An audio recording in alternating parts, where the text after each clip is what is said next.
Hey guys, today I'm sharing with you my epic vegetable sandwich recipe. It's just so good. I'm telling you, I've been having this almost every day for lunch in the past week, so it's pretty good.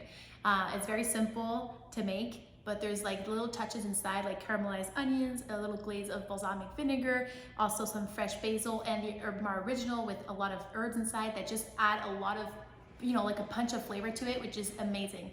So let's start.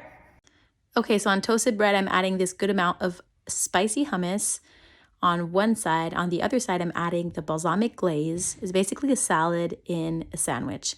And then I'm pressing down a ripe avocado to start with. And I'm adding some spicy herbamare. And then I'm continuing with the thinly sliced cucumber slices, some caramelized onions,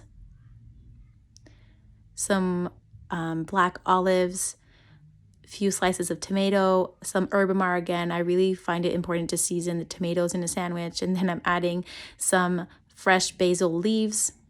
Really adds to the freshness of the sandwich. I'm adding, to finish, a few leaves, of lettuce. Cut this in half and you've got your sandwich ready.